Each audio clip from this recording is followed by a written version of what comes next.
बातमी आहे अवघ्या देशासाठी अत्यंत महत्त्वाची आणि सर्वसामान्यांची चिंता देखील वाढवणारी। पश्चिम आशियामधल्या युद्धामुळे उद्भवलेल्या परिस्थितीचे पडसाद हे भारतासाठी अधिक चिंताजनक ठरतात। पंतप्रधान मोदींनी देशवासियांना आवाहन केले आणि हे आवाहन म्हणजे एका मोठ्या संकटाची चाहूल आहे का अशी चर्चा देखील या निमित्ताने सुरू झाली आहे। याचवरून जोरदार राजकारण देखील पेटलेलं आहे। पंतप्रधान मोदींचा हा उपदेश नाही तर नाकर्तेपणाचा पुरावा असल्याचा घणाघात राहुल गांधींनी केलाय। पुढील वर्षभर देशवासियांनी सोनं खरेदी करू नये, तसंच पेट्रोल डिझेलचा वापरही कमीत कमी करावा असं आवाहन मोदींनी केलं। तसंच शाळांनी देखील ऑनलाईन वर्ग सुरू करावेत असं आवाहन मोदींनी केलंय। परकीय चलनाला मिळणारी चालना थांबवण्यासाठी पंतप्रधान मोदींनी आवाहन केलं। हैदराबादच्या पाठोपाठ गुजरातमध्ये देखील मोदींनी हे आवाहन केलेलं आहे।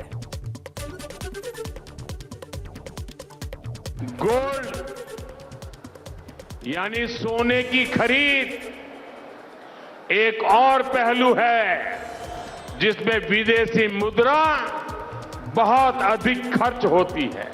हमको ये तय करना पड़ेगा कि साल भर तक घर में कोई भी फंक्शन हो, कोई भी कार्यक्रम हो, हम सोने के गहने नहीं खरीदेंगे, सोना नहीं खरीदेंगे। पेट्रोल डीजल का संयम से इस्तेमाल करना। साथियों, हमें पेट्रोल डीजल का उपयोग कम करना होगा। शहरों में जहां मेट्रो है वहां हम तय करें कि हम मेट्रो का ही उपयोग करेंगे, ज्यादा से ज्यादा मेट्रो में ही जाएंगे। साथियों, ऐसे ही खाने के तेल का भी है। इसके आयात के लिए भी बहुत बड़ी मात्रा में हमें विदेशी मुद्रा खर्च करनी पड़ती है। हर परिवार अगर खाने के तेल में खाने का तेल का जो उपयोग करता है, अगर वो कुछ कमी करे, मैंने बार बार कहा है 10% कम करो। अगर हम तेल खाना कम करें ना, तो भी वो देशभक्ति का बहुत बड़ा काम है। डिजिटल टेक्नोलॉजी ने अब इतना कुछ आसान बना दिया है।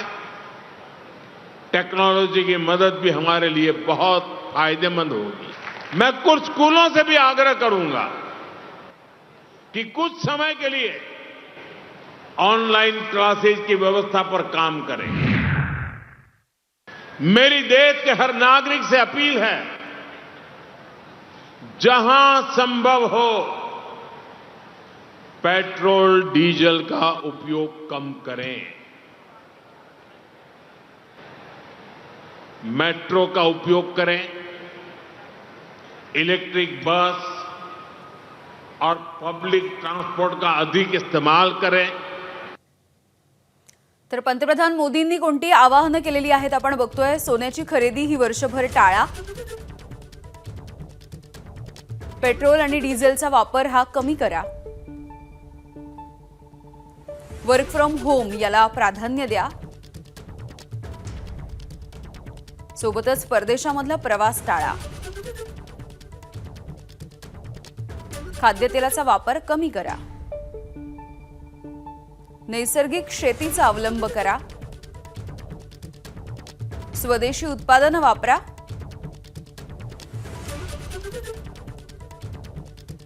तर हे आवाहन महत्त्वाचं का आहे आणि सोनं खरेदी जर थांबली तर त्याचे परिणाम काय होतील?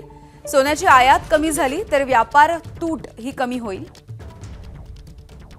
डॉलरच्या तुलनेमध्ये रुपया मजबूत होऊ शकेल, मागणी कमी झाली तर सोन्याचे दर देखील कमी होतील, खरेदी कमी झाल्यामुळे सराफा दुकानदार आणि कारागीर यांच्यावरती मात्र संकट ओढवू शकतं। सोन्यामध्ये आधीच गुंतवणूक केलेल्यांना याचा फटकाही बसू शकतो। शेअर्स किंवा अन्य ठिकाणी गुंतवणूक वाढू शकते।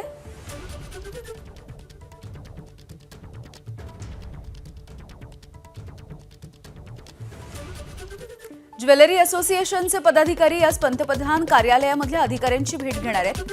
पंतप्रधान मोदींनी नागरिकांना पुढच्या 1 वर्षासाठी लग्न समारंभासाठी सोन्याची खरेदी थांबवण्याचं आवाहन केलंय आणि यानंतर दागिने उद्योजकांमध्ये मोठी खळबळ माजली आहे.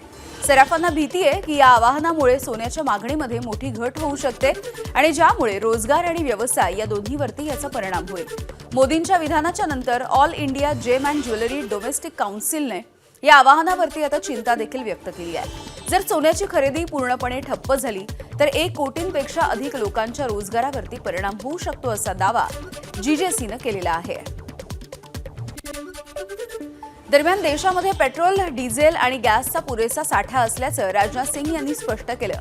भारताच्या जवळ 60 दिवस पुरेल इतकं कच्च्या तेलाचा साठा आहे, तर 45 दिवस पुरेल इतका एलपीजीचा साठा असल्याची माहिती राजनाथ सिंग यांनी दिली आहे. देशामधील परकीय गंगाजळी मजबूत स्थितीमध्ये असल्याची माहिती देखील त्यांनी दिली. IGOAM याच्या बैठकीमध्ये राजनाथ सिंग यांनी ही माहिती दिली आहे.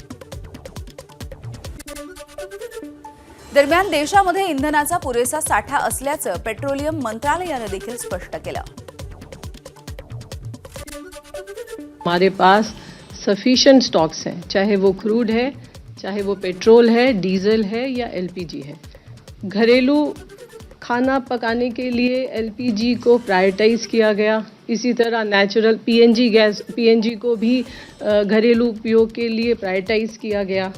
जो प्रधानमंत्री जी ने कहा वो उनकी दूरदर्शिता है, लेकिन इसके साथ साथ जैसा कि मैंने आपको कहा है कि हमारे पास पर्याप्त फ्यूल हर तरह का क्रूड, एलपीजी, पेट्रोल, डीजल उपलब्ध है. इसलिए पैनिक बाइंग की कोई आवश्यकता कहीं पर भी नहीं है.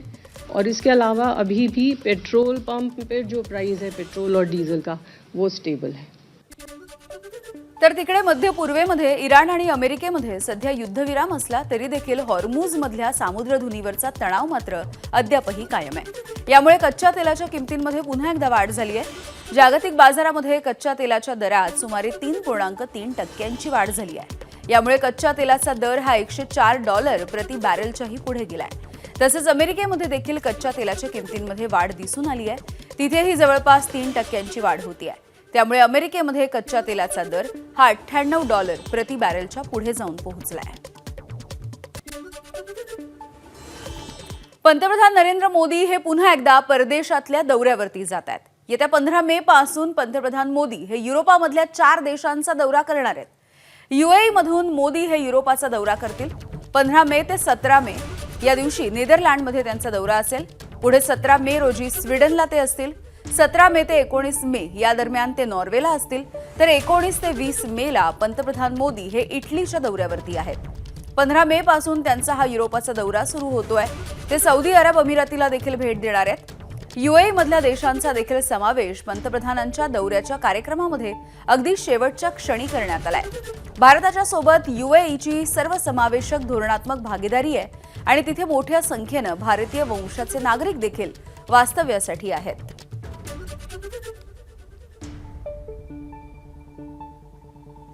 पंतप्रधान नरेंद्र मोदी यांनी भारतीयांना काटकसर करण्याचं आवाहन केलं आणि यानंतर काँग्रेसचे नेते नाना पटोले यांनी त्यांनाच थेट आव्हान दिलेलं आहे. नाना पटोले यांनी मोदींना पत्र लिहिलं.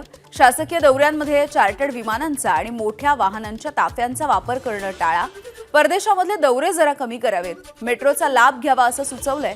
तसंच पंतप्रधानांनी स्वीडन, नॉर्वे, इटली या भविष्यामधल्या विदेश दौऱ्यासह तेलंगणा, बेंगलोर, जामनगर या दौऱ्यांनाही कात्री लावावी आणि स्वतःपासून आणि पक्षामधल्या लोकप्रतिनिधींपासून या उपक्रमाची सुरुवात करावी असं आवाहन नाना पटोलेंनी केलं आहे.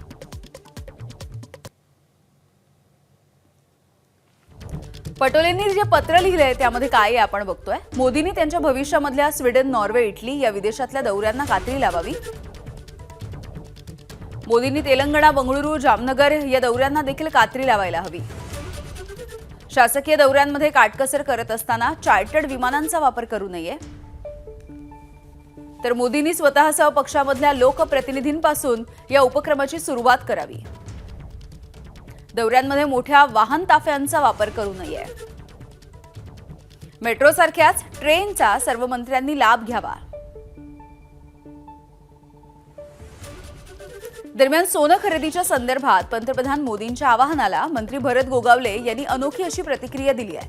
मोदींच्या आवाहनाच्या नंतर घरच्या महिला वर्गाला देखील सोन्याचा मोह टाळा अशा सूचना दिल्याचं भरत गोगावलेंनी म्हटलंय. घरच्या पण मंडळींना सांगितलं सध्या का आता खरेदी करू नका, जे काय पैसे बिचाऱ्यांचे देणं बिणं राहिलं असेल ते थोडं थोडं देऊन टाकू. परंतु नवीन काय, कारण महिला मंडळींना काय नवीन काय वस्तू दिसली किंवा काय आकर्षित होतात. आता आम्हाला काय तसं आकर्षित होण्याचं कारण नाही. आमच्या हातामध्ये एक तोडा आहे, 2-4 अंगठ्या आहेत, गळ्यामध्ये चैन आहे, त्यामध्ये पुरे आहे. ते काय आम्ही इतर लोकांसारखे ते मोठे तोडे गोल बिल तसं काय नाही आहे, किंवा ते हाताच्या कोपरापर्यंत जो पट्टा लावतात तसं काय नाही आहे. आणि जर त्यांनी सांगितलं हे पण घरी काढून ठेवा तर ते पण आमची काढून ठेवायची तयारी आहे. एबीपी माझा, उघडा डोळे बघा नीट.